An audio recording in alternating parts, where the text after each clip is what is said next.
Joining us now is the co-founder of the cybersecurity firm CrowdStrike and co-founder of the think tank called Silverado Policy Accelerator, Dmitri Alperovitch. His book is titled World on the Brink: How America Can Beat China in the Race for the 21st Century. It's available now.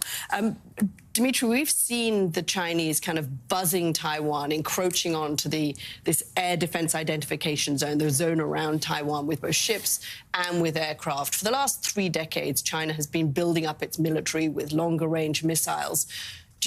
How seriously do you take the prospect of a war between China and Taiwan? Look, as I write in the book, I think we're on a path to conflict here. It's not immediate. I don't think it's going to happen this year or next. But in the next 4 to 8 years, I think Xi Jinping is committed to taking Taiwan. And I think he's increasingly with an actual invasion. With an actual invasion, because I don't think that a blockade scenario can work, because Taiwan has capabilities to break through that blockade. And you're going to end up in a war anyway. So we might as well just launch one to take over Taiwan. But he wants this to happen under his watch while he's in power. In 2032, he'll be 79, may not get another 5-year term.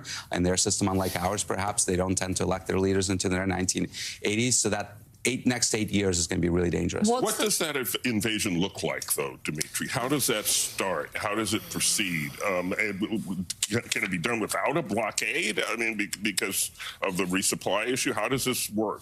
Well, you're going to have a blockade, and what they've done just now in this exercise is they've completely encircled the island with 19 warships, 49 combat aircraft. The actual invasion would be several magnitudes more than that. Of course, you're going to need to bring in hundreds of thousands of troops to occupy this island of 24 million people. This is going to be a massive invasion, and I believe it's going to start with an airborne assault on key installations in Taiwan, the port facilities facing the Taiwan Strait, the airfields in Taiwan, to try to occupy that and bring in massive amounts of troops onto the island.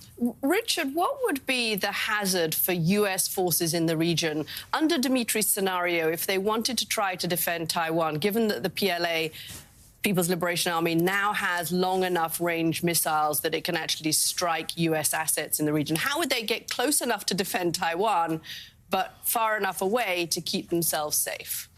Well, there's that challenge, Kathy. There's also the challenge of time. China has the advantage of proximity. They potentially have the advantage of surprise. And the United States does not maintain enormous forces in that part of the world. And the question is, to what extent would China create something of a fait accompli? It's one thing to defend Taiwan. It's another thing to liberate Taiwan. And the real question to me is our ability to get there early. That was actually the question I wanted to bring to Dmitri, which is, we can't change Chinese dreams. We know what the mainland wants. We know that they constantly talk about rejuvenation. They can't deliver high levels of economic growth, so now Taiwan is the way they legitimize themselves. What is it that we're not doing? Taiwan, the United States, and Japan, the 3 critical entities here. What is it that we're not doing that we need to do in order to persuade Xi Jinping that as much as he wants Taiwan, it would be a fool's errand to go after it?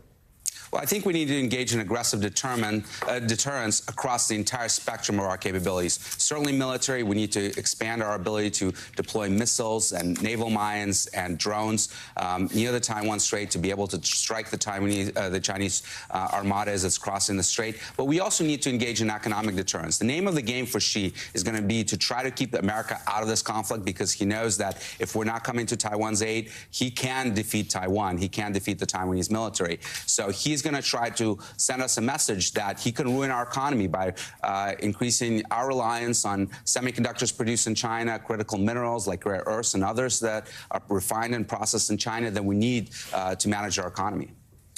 And certainly, Elise, we know that Xi Jinping has been watching the world's response to Russia's invasion of Ukraine, so robust at first, and then, obviously, at least here in the United States, really delayed with Republicans throwing up roadblocks.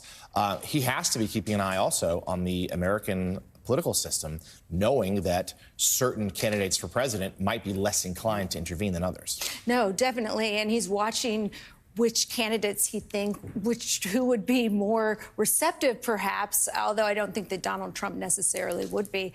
Dmitri, I love that you cited two presidential examples for grand strategy going forward when dealing with China, and you cited Harry S. Truman and Dwight D. Eisenhower.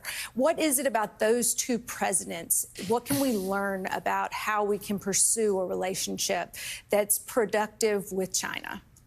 Well, since the 1940s and really through the early 1960s, also with John F. Kennedy, of course, we focused on another conflict with the Soviet Union, of course, with the Cold War, the first Cold War, as I call it, because I think we are in the second Cold War with China. And we focused on deterring the Soviet invasion of West Berlin. In fact, President Kennedy in 1961 went on American television and warned America that we're going to fight for this outpost surrounded by East Germany that Khrushchev wanted to take in that summer of 1961. And we were even going to be willing to risk nuclear war to defend freedom in that part of the city.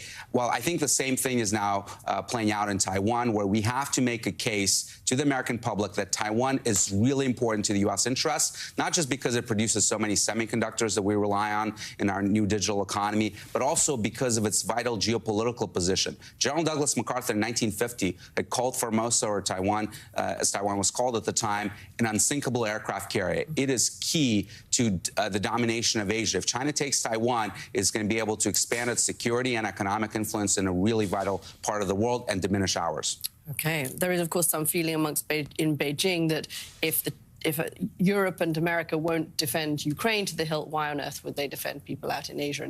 And the Chinese are watching that. By the way, for the authors amongst us, Richard Haas and Jonathan Lemire, that little pin that Dmitri is wearing is not a flag pin, as I thought it was. It's a book pin. We are missing a trick, guys, in our book sales. I've never seen something. Got to promote it. That's great. Yeah, with a pin. Add that to the wardrobe. We need little book pins. Yeah, and I can read. The new book is called World on the Brink, How America Can Beat China in the Race for the 21st Century. It's available now. Dmitri Alperovitch, thank you very much for coming to join us. And coming up,